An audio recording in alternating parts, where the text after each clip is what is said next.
नमस्कार दोस्तों, स्वागत है आज की इस वीडियो में। दोस्तों आज की इस वीडियो में संडल स्पेशल का नाम दिया जाएगा इसको। आज की संडल स्पेशल में हम बहुत ही कानूनी मुद्दों पर बात करेंगे। वीडियो थोड़ी बड़ी हो जाएगी क्योंकि आज की जो सेशन है वो लंबी होगी, संडे है तो आज मैं बात करूंगा काफ़ी ढेर सारे कानूनी मुद्दों पर डिस्कस करेंगे। तो सबसे पहले अभी जो कानूनी मुद्दा लेते हैं वो डाइवोर्स लेते हैं।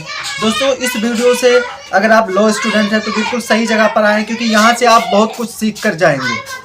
दोस्तों वीडियो वास्तव में बहुत ही इंटरेस्टिंग होने वाली है, तो शुरू करते हैं वीडियो और जानते हैं कि आज की संडे स्पेशल में हम क्या जानेंगे। खासतौर पर आज अभी हम शुरू कर रहे हैं डाइवोर्स, जिसमें कुछ महत्वपूर्ण कानून के बारे में बात करेंगे। देखिए जो कानून है वो कभी स्थिर नहीं होता है, तो ये बदलता रहता है, तो इसलिए ज़रूरी है कि आप सभी लोग अपने आप को भी अपग्रेड करके रखें। वीडियो शुरू करते हैं। मेरे पास एक जजमेंट है, सबसे पहले इस जजमेंट के बारे में डिस्कस करेंगे। उसके बाद में जैसा कि आप सभी लोगों को पता है कि जो BCI है, बार काउंसिल ऑफ इंडिया है, कम से कम 656 जो राजस्थान स्टेट बार काउंसिल में रजिस्टर्ड थे एज ए वकील के तौर पर, और वो प्रैक्टिस भी कर रहे थे। कोई 10 साल कोई 15 साल प्रैक्टिस कर रहा था। 656 वकीलों को प्रैक्टिस से रोक दिया गया है। रीज़न क्या था कि हम अपने टॉपिक पर आएंगे, हम डाइवोर्स के बारे में डिस्कस करेंगे अच्छे से, लेकिन ये थोड़ी सी इन्फॉर्मेशन जो आप लोग जान लीजिए। तो होता क्या है, चूंकि वो ऑल इंडिया बार एग्जाम नहीं क्लियर करते हैं, तो आप लोगों को बताना चाहूँगा नई गाइडलाइन के हिसाब से, नए लॉ के हिसाब से, अगर कोई वकील है जिन्होंने उसकी अपनी LLB 2010 के बाद में कंप्लीट की है, तो उनको ऑल इंडिया बार एग्ज़ाम देना बहुत ज़रूरी होगा। अगर बिना ऑल इंडिया बार एग्ज़ाम जो होता है, ऑल इंडिया बार एग्ज़ाम होता है, AIB एग्ज़ाम होता है, बिना दिए हुए अगर वो प्रैक्टिस कर रहे हैं तो केवल 2 साल प्रैक्टिस कर सकते हैं, लीगली 2 साल कर सकते हैं। उसके बाद में उनको प्रैक्टिस करने से रोक दिया जाएगा। तो 656 जो वकीलों को प्रैक्टिस रोका गया है, ठीक है, अब वो पहले AIB एग्ज़ाम क्लियर करेंगे, उसके बाद प्रैक्टिस करने का उनको अवसर मिलेगा। क्योंकि इसमें 15 साल 20 साल वाले भी वकील हैं, उसमें 15 साल 10 साल वाले भी हैं जिन्होंने अब उनकी प्रैक्टिस भी प्रभावित होगी। तो बेहतर होगा अगर आप लोग इस वीडियो को देख रहे हैं, अभी तक रुके हुए हैं तो बड़ी अच्छी बात है। तो आप अगर लॉ स्टूडेंट हैं, एडवोकेट हैं, तो अगर अभी तक आपने ऑल इंडिया बार एग्ज़ाम नहीं क्लियर किया तो प्लीज़ क्लियर कर लीजिए, क्योंकि वो एग्ज़ाम आपके लिए बहुत ही इन्फॉर्मेटिव होने वाला है अगर आप अपनी प्रैक्टिस कंटिन्यू करना चाहते हैं। अब हम अपने टॉपिक पर आ जाते हैं, क्योंकि उस पर अभी नोटिफिकेशन इशू हुआ है। देखिए ये जो मामला है उड़ीसा हाईकोर्ट का है, जिसमें होता क्या है, इसमें उड़ीसा हाईकोर्ट ने हाल में ही हिंदू विवाह अधिनियम 1955 की धारा 13(1) से लेकर B तक के तहत परित्याग के आधार पर जोड़े को जो डाइवोर्स की तलाक की जो अनुमति थी वो दे दी।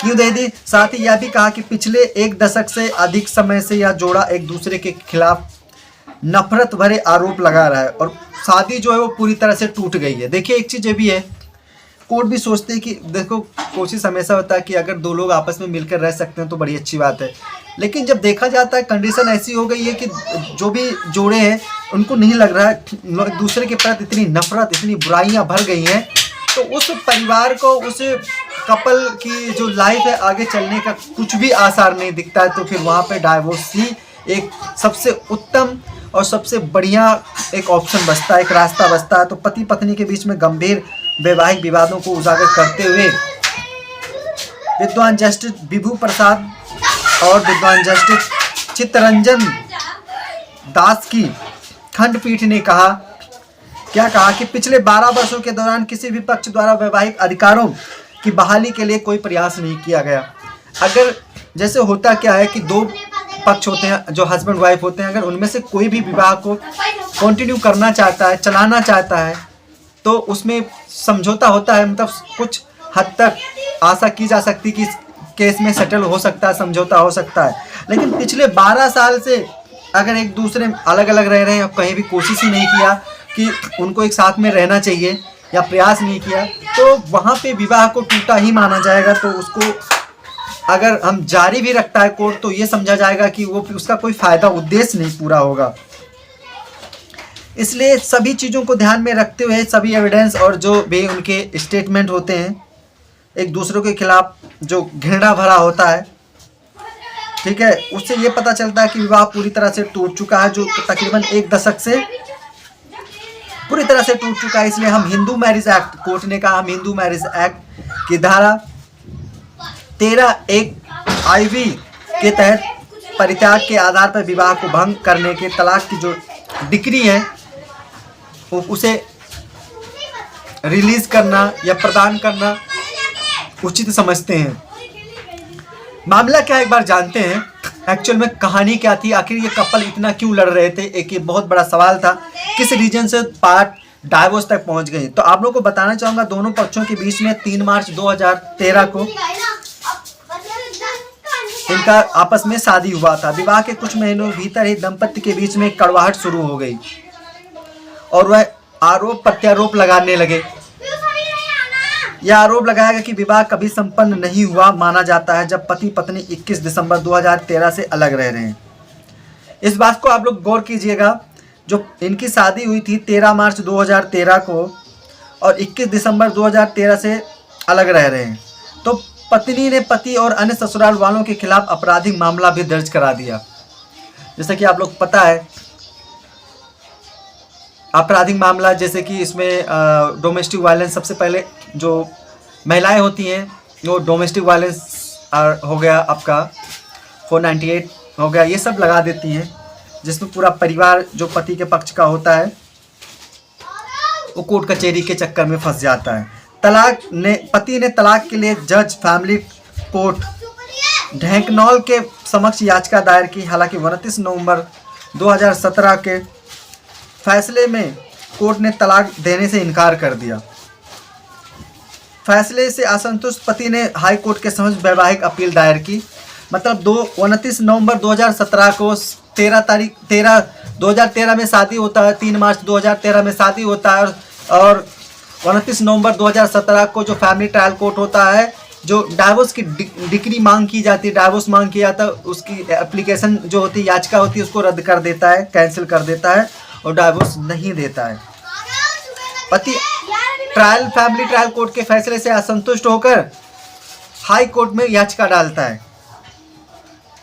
कोर्ट ने अधिनियम की धारा 13(1) की जांच, जिसमें प्रावधान है कि पति या पत्नी द्वारा प्रस्तुत याचिका इस आधार पर तलाक के आदेश द्वारा कोई भी विवाह भंग किया जा सकता है कि दूसरे पक्ष ने याचिका प्रस्तुत करने से ठीक पहले कम से कम 2 साल का निरंतर अवधि के लिए याचिकाकर्ता को छोड़ दिया हो।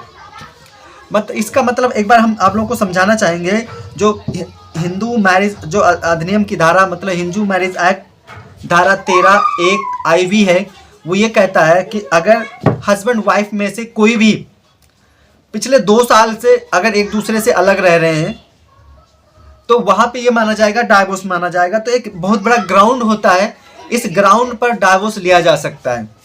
हस्बैंड वाइफ में से कोई भी अगर पिछले 2 साल से एक दूसरे से अलग रह रहे हो तो वहाँ पे धारा 13 अधिनियम की धारा 13(1) IB के तहत डाइवोर्स की जो याचिका है वो डाली जा सकती है और डाइवोर्स मिल सकता है। कोर्ट ने एक सुप्रीम कोर्ट का जजमेंट है 2013 का, जिसका हवाला देते हुए कहा, जजमेंट का नाम है श्रीनिवास राव बनाम DA दीपा 2013 के मामले में सुप्रीम कोर्ट द्वारा कुछ महत्वपूर्ण टिप्पणी और कुछ गाइडलाइन के बारे में डिस्कस किया गया था। एक बार उस पर हम ध्यान देते हैं। अधिनियम विवाह का अपूर्णीय रूप से टूटना हिंदू विवाह अधिनियम 1955 के तहत तलाक का आधार नहीं है, सुप्रीम कोर्ट ने कहा था। लेकिन जहां पति या पत्नी दोनों कृत्यों द्वारा उत्पन्न कड़वाहट के कारण विवाह की मरम्मत नहीं की जा सकती, यानी विवाह की मरम्मत नहीं की जा सकती, यानी कि फ्यूचर में ऐसा नहीं, मतलब ऐसा नहीं लग रहा है कि पति पत्नी आपस में एक साथ में मिलकर रह सकते हैं। मरम्मत का मतलब यही हुआ, नहीं की जा सकती है। वह न्यायालय में ने हमेशा विवाह के अपूर्णीय रूप से टूटने को वैवाहिक बंधन को तोड़ने की आवश्यकता वाली अन्य परिस्थितियों के बीच में बहुत ही महत्वपूर्ण परिस्थितियों के रूप में लिया गया था। एक विवाह जो सभी उद्देश्यों के लिए समाप्त हो चुका है, उसे न्यायालय के फैसले से पुनर्जीवित नहीं किया जा सकता है। जैसे ये बात बिल्कुल सही है, अगर हस्बैंड वाइफ हैं, अगर वो आपस में एक दूसरे के साथ मिलकर नहीं रहना चाहते तो हम उसको जीवित नहीं कर सकते हैं, उसको फोर्स करके उनको एक साथ में रहने के लिए प्रेरित नहीं कर सकते हैं। ऐसा इसलिए क्योंकि विवाह में मानवीय भावनाएं और भावनाएं शामिल होती हैं, यदि वह सूख जाती हैं तो न्यायालय के आदेश द्वारा बनाए गए कृत्रिम पुनर्मिलन के कारण उसके फिर से जीवित होने की शायद ही कोई संभावना हो, अगर पूरी तरफ से टूट गया हो। क्योंकि अगर सुप्रीम कोर्ट ने कई बार ऐसे अपने जजमेंट में कहा है कि अगर विवाह टूट चुका है तो अगर उसको जीवित रखना चाहिए या उसको छोड़ देना कि हाँ आगे फ्यूचर में सही हो जाएगा जो पूर्ण रूप से टूट गया है, तो ये तो दोनों पार्टी को मतलब हस्बैंड और वाइफ को एक कष्ट देने के बराबर है। बेहतर होगा कि उनको अलग कर दिया जाए। वैधानिक प्रावधान के साथ साथ उपरोक्त मिसाल को भी ध्यान में रखते हुए न्यायालय ने इस तथ्य को भी ध्यान में रखा कि पत्नी ने 2013 से पति को छोड़ दिया, उसके बाद दोनों कभी साथ नहीं रहे। 2013 में शादी हुआ और कुछ बहुत कम समय एक दूसरे के साथ रहे, उसके बाद 2013 से ही एक दूसरे को छोड़ दिए, तो छोड़ दिया है, तो उसके बाद दोनों कभी एक साथ नहीं रहे। न्यायालय ने आगे कहा कि पिछले 12 वर्षों के दौरान दोनों में से किसी ने भी विवाद को सुलझाने का प्रयास नहीं किया। मतलब हस्बैंड वाइफ में से किसी ने भी इस विवाद जो इनके बीच में हुआ था उसको सुलझाने की कोशिश नहीं किया, क्योंकि वो एक दूसरे के साथ रहना ही नहीं चाहते हैं, तो कोशिश क्यों करेंगे। इसके अलावा न्यायालय ने एक दूसरे के खिलाफ घृणा से भरे आरोप प्रत्यारोप लगाने में पक्षकारों के लगातार आचरण पर भी विचार किया, जो विवाह के अपूर्णीय विघटन का संकेत देता था कि यह विवाह बिल्कुल टूट चुका है। इसीलिए न्यायालय ने युगल को, जो कपल थे, को विवाह के बंधन से मुक्त करने का उचित समझा, जहां वैवाहिक संबंध अब मौजूद नहीं है।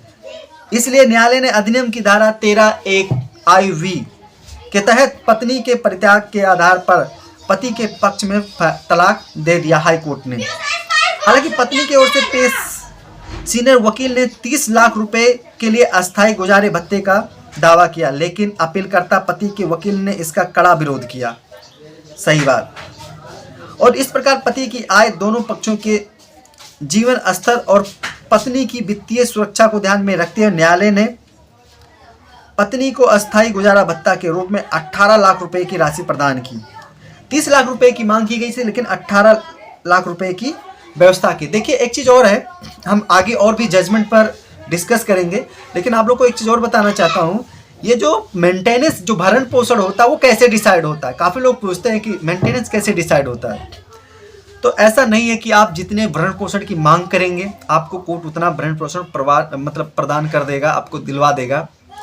जब भरण पोषण दिया जाता है तो ध्यान रखा जाता है कि जो पत्नी अपने पति के साथ जब रह रही थी, उसकी जो सामाजिक स्थिति थी, जो उसकी आर्थिक स्थिति थी, जिस हिसाब से वो जीवन जी रही थी, वही जीवन को मेंटेन करने की कोशिश किया जाता है। जब भरण पोषण देने की बात आती है, जब मेंटेनेंस देने की बात आती है, तो कोशिश यही किया जाता है कि जो पति के साथ में रहते हुए जो भरण पोषण जो सुख का भोग कर रही थी, वही वाला उसको डाइवोर्स के बाद मिला जाए, ये कोशिश होता है। और साथ में एक चीज़ और ध्यान रखिए, क्योंकि इस चीज़ पे ही फोकस नहीं किया जाता है। पति की सैलरी, पति का खर्चा, इन सारे चीज़ को, पत्नी अगर खुद कमा रही है तो उसके भी कमाई को ध्यान में रखा जाता है। मतलब सारी चीज़ों को, सामाजिक स्थिति को भी ध्यान में रखा जाता है। सभी चीज़ों को ध्यान में रखते हुए फिर जो आपका मेंटेनेंस होता है वो डिसाइड होता है कि पत्नी को मेंटेनेंस कितना मिलेगा। तो आगे बढ़ते हैं, चूँकि डाइवोर्स के अलावा भी अपने पास और भी बहुत सारे ऐसे लीगल टॉपिक हैं जिस पर हम बात कर सकते हैं। जैसे अभी कुछ समय पहले की बात है, एक नया जजमेंट आया है इलाहाबाद हाई कोर्ट का, जो अनुकंपा नियुक्ति से संबंधित है, जिसमें होता मृत कर्मचारी होता है जो सेवा के रिकॉर्ड में होता क्या है, इसमें होता ये इलाहाबाद हाई कोर्ट का मामला। तो इसमें होता क्या है, इसमें एक कर्मचारी, मृत जो कर्मचारी होता है, वो 2 साल के लिए उसको बहुत बड़ी सजा दी जाती है। ध्यान से समझिएगा, अनुकंपा नियुक्ति का एक बहुत ही बड़ा एग्जाम्पल है। उसको होता है 2 साल के लिए ना, उसको एक बहुत बड़ी सजा दी जाती है, ठीक है। और उसके बाद में फिर उसको बहाल कर दिया जाता है। 2 साल के बाद में फिर उसको दोबारा बुला लिया जाता है। 2 साल के बाद जब उसको बुला लिया जाता है मृतक कर्मचारी को, ठीक है, तो बुलाने के बाद में ये होता है कि जो मृतक कर्मचारी होता है जब आता है दोबारा लगता है, तो उसका ना एक बार प्रमोशन किया जाता है। एक बार आपको प्रमोशन का पोस्ट भी बताना चाहूँगा, क्योंकि जजमेंट मेरे सामने रखा है। उसको ये कलेक्टर ब्रांच में, जो ब्रांच कलेक्टर होते हैं, तो उसमें ना यूपी में मैनेजर के पोस्ट पे उसको प्रमोशन दिया जाता है। उसके बाद में क्या होता है, फिर उसके बाद में उनको एक प्रमोशन और दिया जाता है और उनको जिला रीवा के उत्तर प्रदेश में डिप्टी हेड ब्रांच बनाया जाता है, ब्रांच हेड बनाया जाता है। तो मतलब उस व्यक्ति को 2 बार प्रमोशन दी जाती है और पहली बार उसको सजा दिया जाता है 2 साल के लिए। इस केस को समझना, इस केस के फैक्ट को अगर आप समझ जाएंगे तो जो अनुकंपा नियुक्ति होता है ना, वो बिल्कुल समझ जाएंगे। तो उसमें होता क्या है कि जब अब ये तो सारी चीज़ें हो जाती है, एक बार उसको 2 साल के लिए सजा दिया जाता है, फिर बाद में उसको पोस्ट पे बुलाया जाता है, वो जॉब करता है, परफॉर्म करता है, उसको प्रमोशन दिया जाता है। एक बार दोबारा फिर उसको प्रमोशन दिया जाता है मृतक कर्मचारी को। फिर कुछ दिन बाद उनकी डेथ हो जाती है। अब जो मृतक कर्मचारी के बच्चे होते हैं, जो उनके फैमिली मेंबर होते हैं, उनमें से एक आदमी जो होता है वो अनुकंपा नियुक्ति की मांग करता है। अब जो न्यायाधिकार, जो इसमें क्या नाम है, कमीशन होता है, समिति होती है, अनुकंपा नियुक्ति समिति होती है, वो उस मृतक कर्मचारी के बच्चे की जो याचिका होता है खारिज कर दिया जाता है कि इस कर्मचारी का रिकॉर्ड सही नहीं है, हम इसके रिकॉर्ड से संतुष्ट नहीं है, क्योंकि इसको 2 साल के लिए बड़े सजा, अब वो सजा क्या है उस पर हम बात नहीं करेंगे क्योंकि वीडियो बहुत बड़ी हो जाएगी। उसको बड़ी सजा दी जाती है और उसको बड़ी सजा देने की वजह से, एक बड़ी सजा उसको देने की वजह से अब होता क्या है कि उसका रिकॉर्ड सही नहीं है, इसलिए हम उसकी आवेदन को खारिज कर देते। अब जो इसमें याचिका करता होता वो हाई कोर्ट जाता है। अब हाई कोर्ट जाता तो क्या होता है, चूंकि इनकी तरफ से, जो मृतक कर्मचारी के जो बच्चे होते हैं उनकी तरफ से दलीलें ये दी जाती हैं कि चलो मान लेता हूँ मृतक कर्मचारी को 2 साल के लिए एक बड़ी सजा दी गई थी, मतलब एक 2 साल छोटा ही समय होता है, और उसके बाद में उनका रिकॉर्ड खराब हो गया, लेकिन बाद में उनको बुलाया जाता है पोस्ट पे दोबारा और उनको प्रमोशन दिया जाता है। एक बार नहीं, 2 बार प्रमोशन दिया जाता है। तो अगर उनकी जॉब अच्छी नहीं थी, उनकी सर्विस अच्छी नहीं थी, तो उनको 2 बार क्यों प्रमोशन दिया गया? एक बार बाई मिस्टेक हो गया तो दूसरी बार तो मिस्टेक नहीं होना चाहिए था ना। तो 2 बार प्रमोशन अगर दिया गया तो ये नहीं कहा जा सकता कि इस मृतक कर्मचारी का जो रिकॉर्ड था, सर्विस रिकॉर्ड था, वो सही नहीं था। अगर सर्विस रिकॉर्ड सही नहीं था, अगर डिपार्टमेंट उसके सर्विस रिकॉर्ड से संतुष्ट नहीं था, तो 2 बार कैसे प्रमोशन दे दिया? एक ये बहुत बड़ी चीज़ थी। आपको बताना चाहूँगा, इसमें जो कोर्ट होता है, जो हाई कोर्ट होता है, इस केस की सुनवाई इलाहाबाद हाई कोर्ट के विद्वान जस्टिस अजय भनोट द्वारा किया जा रहा होता है। चूँकि इसमें कहा जाता है और इसमें कोर्ट द्वारा कहा जाता है कि 2017 में अनुकंपा नियुक्ति जो योजना था, इसमें संशोधन किया गया था। कहा गया था कि अगर किसी मृतक कर्मचारी को, ठीक है, लंबे समय के लिए अगर कोई बड़ा सजा दिया जाता है तो उसके जो वंशज होंगे, उनके जो बच्चे होंगे, वो अनुकंपा नियुक्ति की मांग नहीं कर सकते। लेकिन इस पर्टिकुलर केस में कोई बड़ी सजा तो मिलती है, लेकिन बड़ी छोटे समय के लिए मिलती है। तो इन सब चीज़ों को देखने के बाद में जो हाई कोर्ट होता है वो मृतक कर्मचारी के पक्ष में फैसला सुनाता है, और जो अनुकंपा नियुक्ति समिति होती है, जो कमीशन होता है, जो अपॉइंटमेंट कमीशन होता है, उसके आदेश को खारिज कर दिया जाता है, रद्द कर दिया जाता है मानी हाई कोर्ट द्वारा, और निर्देश दिया जाता है कि इस आवेदन पर दोबारा विचार किया जाए। तो काफ़ी अच्छा फैसला सुनाया जाता है इलाहाबाद हाई कोर्ट द्वारा कि अगर कोई व्यक्ति एक छोटे समय, कम समय के लिए एक बड़ी सजा पाता है और बाद में प्रमोट, जैसे इसमें बार बार वो प्रमोट होता है, 2 बार होता है, 1 बार नहीं होता है, तो बिल्कुल वो अनुकंपा नियुक्ति के योग है और उसे अनुकंपा नियुक्ति से नहीं हटाया जा सकता है। तो एक ये बहुत बड़ी चीज़ थी। और इसी के साथ में एक, अगर हम पत्नी पति, देखो एक जो क्रूरता नहीं होता है, तो इसके बारे में डिस्कस करते हैं। आज की वीडियो संडे स्पेशल है, तो संडे स्पेशल में कोशिश करूंगा कि ज़्यादा से ज़्यादा आपको लीगल नॉलेज दे सकूं, ना कि कोई पर्टिकुलर एक टॉपिक एक वीडियो में। आज के इस वीडियो में लंबे टॉपिक पर डिस्कस करेंगे। अगर अभी तक आप बने हुए तो बिल्कुल सही कर रहे हैं और कुछ ना कुछ ज़रूर सीख के जाएंगे। तो अपना जो तीसरा टॉपिक है ये है Jammu and Kashmir and Ladakh high court का फैसला है, जिसमें होता क्या है, इसमें जो पत्नी होती है, पत्नी द्वारा पति के चाचा के ऊपर क्रूरता का आरोप लगाया जाता है, क्योंकि जो चाचा होता है, इसमें 498A का मामला, आईपीसी का मामला है। जो पति का चाचा होता है वो इनके बीच में सेटल करने की कोशिश करता, प्रयास करता कि आपस में दोनों पार्टी पक्ष एक दूसरे के साथ खुशीपूर्वक रहने लगें, लेकिन ऐसा होता नहीं है। और दोस्तों इस केस की सुनवाई Jammu and Kashmir and Ladakh high court के विद्वान जस्टिस राजेश ओसवाल के द्वारा किया जा रहा होता है। तो इसमें बहुत सारी चीज़ें होती हैं। देखिए, एक तो ये चीज़ है ही गलत। केस का नाम है सुमेश चड्ढा बनाम जम्मू कश्मीर केंद्र शासित प्रदेश। तो इसमें होता क्या है, देखिए एक चीज़ तो गलत है कि जैसे जो क्रूरता होता है, जो पति पक्ष होता है, पति के घर वालों द्वारा, जो नज़दीकी लोग होते हैं उन्हीं के द्वारा किया जाता है। लेकिन आजकल होता क्या है, 498 में होता क्या है, काफ़ी ज़्यादा रिश्तेदारों को भी समेट लिया जाता है। और सुप्रीम कोर्ट ने खुद कहा है कि 95% जो केसेस होते हैं, जो क्रूरता हो गया, जो डोमेस्टिक वायलेंस हो गया, ये 95% केसेस होते हैं जो फेल्स होते हैं। तो कहने का मतलब इस केस में जो चाचा के ऊपर आरोप लगाया जाता है क्रूरता का, उसको खारिज कर दिया जाता है, क्योंकि चाचा का इसमें यही रोल होता है कि दोनों पार्टी को सेटल करने की कोशिश करते हैं, आपस में रहने के लिए प्रयास करते हैं।